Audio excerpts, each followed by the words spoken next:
Yo，what's up？ 欢迎回来 Rider ATS， 我是阿豪 ATS。今天我们没有讲车，我们来讲 Motor。如果你有一直关注我的频道的话，应该都知道我自己本身是开那种 Adventure Bike。最近 CF Motor 春风 Motor 呢，就为我们带来了这一台450 MT 450cc 的 Adventure Bike 哦。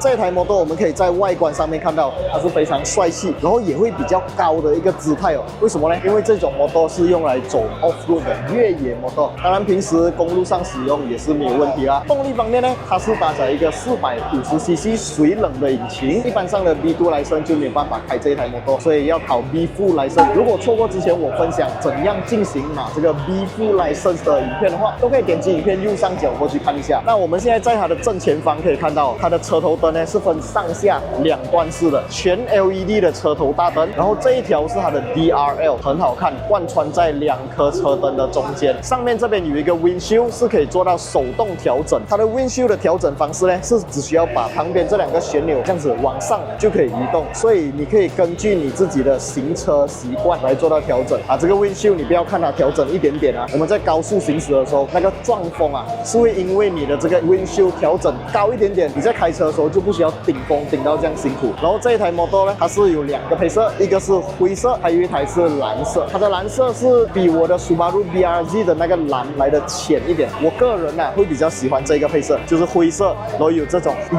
光绿色的线条，跟我的 helmet 的颜色刚好又可以做到一个相呼应。讲真的啦，这辆摩托我自己是很喜欢。铝圈方面，我们可以看到它的铝圈是用这种 spoke 的铝圈 ，spoke 的铝圈是为了让它在越野的时候比较 flexible。所以如果是普通的 alloy sport rim 的话，比起这种 spoke 的铝圈，在越野方面，这种铝圈它的避震表现会来得更加的好。然后 suspension 方面可以看到前面两个大个写着 KYB， 没有错 ，Kayaba 的 suspension 啊，然后是有 ABS。当然很多人会觉得为什么前面不要用双盘呢？是为了做到极致的减轻。这台摩托只有100多 kg 罢了，比起我自己用的摩托呢，好像我的 Suzuki V-Strom V800DE 200多 kg 耶，200多 kg 跟这个100多 kg 骑起来真的是有很巨大的差别。当然，来到这一台车的旁边，我们可以看到这台车是有一个 clutch 啦，哇，这个 clutch 按下去非常的丝滑，很 smooth 啊。然后它也是有给到你这个挡风挡泥板，原本就配来给你的，不需要再另外加钱买。当然，在下方我们还可以看到有这个 skid plate， 这个是一个金属的 skid plate， 也是有直接跟着这台车给你。旁边这边就是 plastic 的啦，啊，不像我的 Suzuki V-Strom 800DE 呢，它给的 skid plate 是 plastic 的，这个直接给你金属的啊。不过它没有给 crash bar 啦。这台车如果你要装 crash bar 的话，也非常简单啊，我相信淘宝一大堆啊，肯定买得到啊。这台摩托是有6个 speed 啊，跟我的摩托是一样的。然后我们现在骑上去感受一下。啊，很舒服哎。如果椅子太宽的话，好像我的 V-Strom 的话啦，你就会觉得好像没有什么安全感，你的脚要开很大，踏平在地上会比较难。这两摩托不一样，它的这个椅子的宽度设计到刚刚好，我这样跨上去啊，它又很软哦，很舒服哎。当然，这台摩托也是有具备这个 LCD 的屏幕，用锁匙来启动啦，它没有 keyless 的 button。这一台车它是可以手动关闭它的 ABS， 也就是讲你在做一些 off-road 的时候，你要把 ABS 关掉是没有问题的啊。当然，这种 Adventure Bike 如果是像我的 V-Strom 的话，我的脚这个角度没有这样弯，这个会比较弯一点点。当然 V-Strom 跟这台 V-Strom 是比较大台啦，所以尺寸 dimension geometry 都会放大一点点。那还有一个很重要的就是骑这种 Adventure Bike， 我们通常都会站骑嘛，就是会站起来骑啊。我觉得它的这个 handlebar 再调整上来，让它的 handlebar 高一点的话，这个站骑姿势就会比较舒服。OK， 这辆摩托我相信它是一个很灵活的摩托来的啦。一般上啊，我就会把这个 rubber 拆掉，这个 rubber 可以把它移除，然后这个踏板的尺寸呢，我觉得也算是还 OK 的，所以把脚踏平在上面的时候还算可以的。OK， 这辆摩托呢，当然也可以载人啊，后座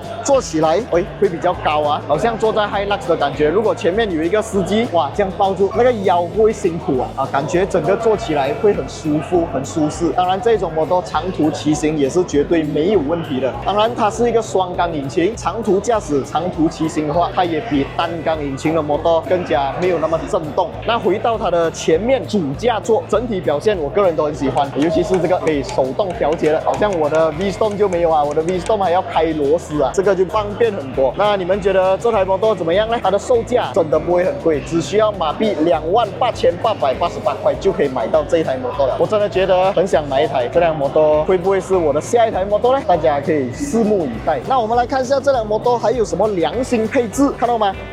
这个后面的行李架原本就已经有了，所以如果你要安装一个箱子什么的话，直接就可以把它绑在上面了，这一点也是非常的 good job 啊。后面的这个轮子呢是一个18寸的轮子，140/70R18，竟然比我的 V-Storm 800DE 还要来得更加大。我的后轮是17寸的，这个是18寸，所以如果你要用17寸跟18寸做比较的话，17寸在越野方面可能灵活性会比较高，可是在撞动方面，18寸肯定是比17寸来得更加好的，更加稳定。所以我觉得这一点我的车还输给他。OK， 当然接下来有机会我们会为大家试驾这一台来自 CF Moto 春风摩托的450MT Adventure Bike。这一台 Adventure Bike 的直接竞争对手其实就是 KTM 的390。KTM 的390我自己开过，我觉得很灵活，很轻巧。不知道这一台开起来跟 KTM 的390 Adventure 是怎么样的一个感觉？那接下来有机会我们会给大家做一个更加完整的一个试驾报告啦。然后突然间看到一个小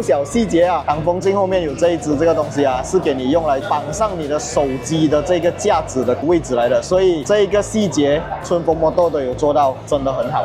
那如果你要我评价这辆摩托，我现在是还没有把它开上路，我不知道它到底开上去是什么样的一个感觉。可是以静态表现来看的话，不管是外观还是它给到的配置，前后都有 ABS 啦，很多电控的东西啊，还有 KYB 的 suspension， 我个人给它的静态表现打8分。试驾过后，我们再来做一个综合表现评分。OK， 如果你觉得骑这种 Adventure Bike 啊很压力很高的话，你不习惯，今天还有一台就是 CF Moto 的 CLC 450。这一台摩托呢是一个巡航车型啊。什么叫做巡航车型？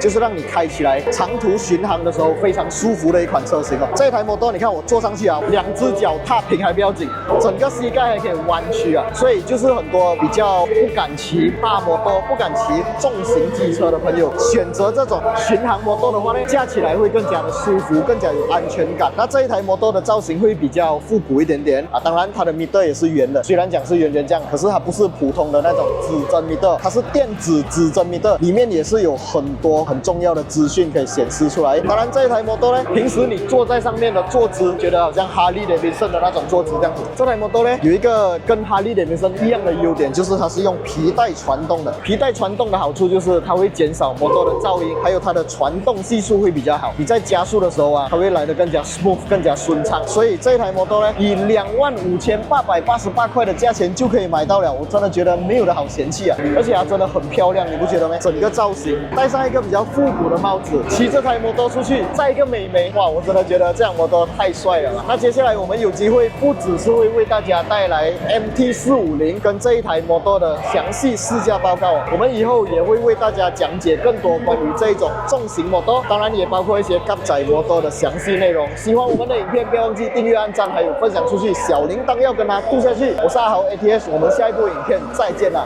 ，Goodbye。